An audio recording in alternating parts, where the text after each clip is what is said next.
Mr. President, we've come to a crisis point in our country, and I speak about this on a weekly basis, and it's drug overdose. It's a legal prescription drug overdose. When I talk about legal prescription drug overdose, these are well-noted, good pharmaceutical companies that are making a lot of products that save people's lives and help them immensely. And it's done with the approval of the FDA, Food and Drug Administration. Then it's administered and basically recommended by the most trusted person next to your close family members, your doctor. And then we look around and we've got a product on the market that basically is killing Americans every day. In West Virginia, drug overdose deaths have soared by more than 700% since 1999. We lost 600 West Virginians to opioids last year alone. 600 West Virginians, more than any other form that has terminated people's lives in my state. Of the 628 drug overdose deaths in the state in 2014, most were linked to prescription drugs. 199 were oxycodone related, while 133 were attributed to hydrocodone. West Virginia had the highest rate of prescription drug overdose deaths by any state last year, 31 per every 100,000 citizens. The next closest state was New Mexico at 25 deaths per 100,000. In West Virginia, providers wrote 138 painkiller prescriptions for every 100 people. I want to repeat that. The providers, our doctors, wrote 138 painkiller prescriptions for every 100 people. It doesn't even sound feasible, does it? Doesn't even sound right. It's the highest rate in the country. Between 2007 and 2012, drug wholesalers shipped more than 200 million pain pills to West Virginia. Now, my state has a population of 1,800,000 and a little less than 50,000. So 1,800,000 people, and the drug wholesalers, prescription drug wholesalers, ship more than 200 million pain pills to my state. Think about that. 200 million, I got less than 2 million people. 2 million people. It's unbelievable. That's 40 million per year. And this number doesn't include shipments from the two largest drug wholesalers. So it's even higher than that. Every day in our country, 51 Americans die from opiate abuse. People are dying right as we speak. Here are the national drug abuse facts. Drug overdose was the most leading cause of injury and deaths in 2013. Among people 25 to 64 years old, drug overdose caused more deaths than motor vehicle crashes. There were 41,982 drug overdose deaths in the United States in 2013. Of those, 22,767, or almost 52%, were related to prescription drugs. Drug misuse and abuse caused about 2.5 million emergency department ED visits, 2011. Of these, more than 1.4 million of the emergency department visits were related to prescription drugs. Among those emergency visits, 420,000 visits were related to opioid analgesics. Nearly 2 million Americans ages 12 or older either abused or were dependent on opioids in 2013. And on top of that, they were recommended giving hydrocodone to children as young as 12 years of age. Of the 2.8 million people who used an illicit drug for the first time in 2013, 20% began with a non-medical use of prescription drugs, including pain relievers, tranquilizers, and stimulants. The United States makes up only 4.6% of the world population. With over 7 billion people that live in the world, we're about 330 million people. That's a little less than 5%. Yet we consume 80% of the opiates. 80% of all opiates that are produced and consumed in the world. This nation of a size of less than 5% of the world population consumes over 80%. How do we become so addicted? And 99% of the world's hydrocodone, which is Vicodin. Opiate abuse has jumped 287% in 11 years. We are not very pain tolerant anymore. In 2012, healthcare providers wrote 259 million prescriptions for painkillers, enough for every American to have a bottle of pills. Misuse and abuse of prescription drugs cost the country an estimated $53.5 billion per year in lost productivity, medical costs, and criminal justice costs. If you ask any law enforcement in your town, ask the town police, the county or state police, and they'll tell you over 80 to 90% of all of the calls that they go on All the crimes are related to some type of drug use or abuse. And since 1999, we've lost almost 200,000 Americans. Now, if that's not an epidemic, I don't know what is. And why we're not up in arms, everybody in this country fighting this epidemic, is beyond me. I always said this is a silent killer. Doesn't matter whether you're Democrat or Republican. This is not a partisan killer. This is not something that basically, whether you're liberal or conservative, whatever your religious beliefs, whatever your race is, this one has no home. This goes after everybody.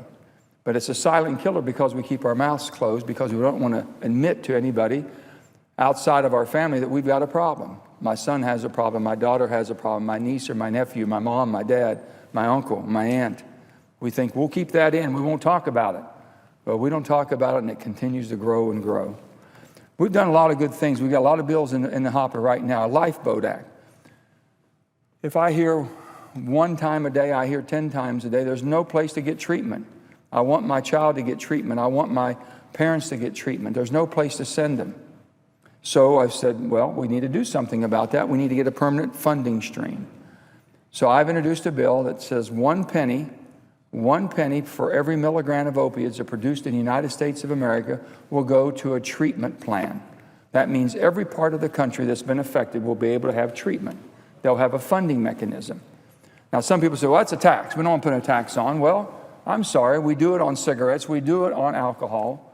We know that this is killing people all over the country. Every state is not immune from that, but yet we're afraid to move forward. And I'm hoping that we can come together as a body here and find a pathway forward that we can treat addiction, the illness that it is, and try to get people back in a productive life, and most importantly, save their life.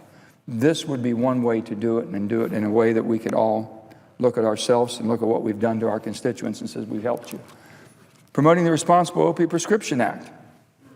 It'll decouple hospital and physician payments. Right now, an addict comes in, if they don't like what you won't give them, because you know exactly what you want because you're an addict, they'll report you for just bad service. They'll report a doctor, they'll report a hospital or a clinic, and that basically determines the type of reimbursement they get from Medicaid or Medicare. That's ridiculous. If addicts don't get what they want, they're going to be mad at everybody. So we need to change that. Culture of the FDA Act. The FDA shouldn't be putting products on the market that we know that's going to alter your life or alter the community or destroy your life. They're there to protect us. If they put a stamp of approval, it should be done because it's a product that we know will not deteriorate or destroy our lives. The accountability for Public Safety Act, it'll require the FDA to seek advice. I'll give you a perfect example. The FDA they continue to put opiates on the market every day. There's people applying to put more products on the market. We don't need any more products. We have enough painkillers, and we're consuming 80% of the world production now. How much more do we need? But they come out with tougher and stronger pieces of products that basically, to me, I can't even understand why they do it, but they say it's needed for different purposes. And then what happens on top of that, it's against the advice of their own advisory committee. The experts in their field are saying, don't put this product on the market, but they do it anyway. And we're saying, stop that practice, and you can't do it anymore if we pass a piece of legislation. The one thing I can't understand why any of us, and my good friend in Louisiana here, who's a doctor, understands, Jesse's Law. Jesse's Law basically would say this: if you have a member of your family, a child, you're the guardian or the parent, you go to the hospital, both the child who's trying to recover from an addiction, the parents both sign, this child has an addiction. This child is on recovery right now.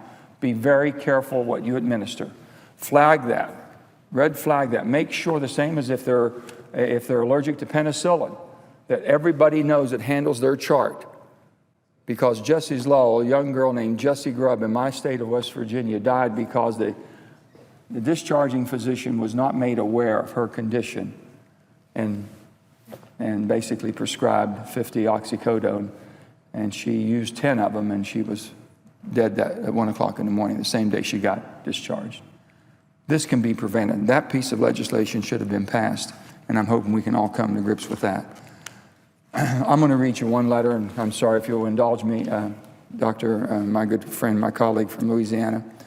I'm going to read the obituary of Emmett Chanel's. This obituary was written by the father. Emmett Chamel's father. No father should ever have to write their child's own obituary. I've spoken with Mr. Chanel. He's given me permission to share his son's story as part of his ongoing efforts to break down the stigma surrounding addiction. The first thing you break down is the silence.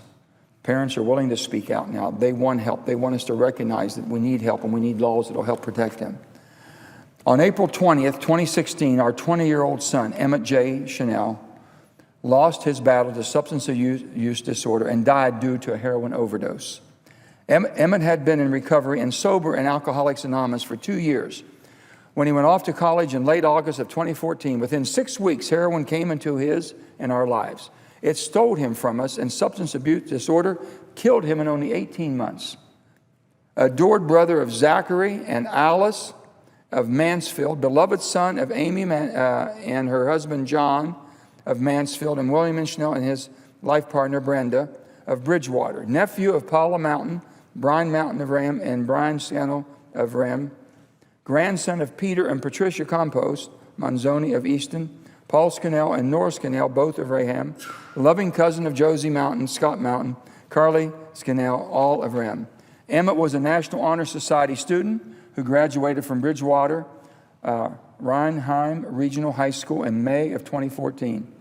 Unfortunately, he is not the first member of his class to die from substance abuse disorder. Emmett was a sophomore at Worcester State University, where he was studying computer science on a full academic scholarship. But most recently, he had and died with substance abuse disorder. Emmett was a caring, funny, smart young man with a potential for greatness. He loved his brother and sisters, biking and snowmobiling, and had a smile and charm that could light up a room. But it won't ever again, because he had and died from substance abuse disorder. You see, substance abuse disorder is not something to be ashamed of or hidden. It is a disease that has to be brought out into the light and fought by everyone. It continues to cut down our loved ones every day. Please do whatever you can to fight so that you never have to feel what every one of us who has lost a loved one is feeling right now. We all thank you for your condolences and prayers and ask that you continue to pray for Emmett's soul and our family. It says, please come to the church where he and his dad attended their 12-step recovery program together and enjoyed the best years of their lives together.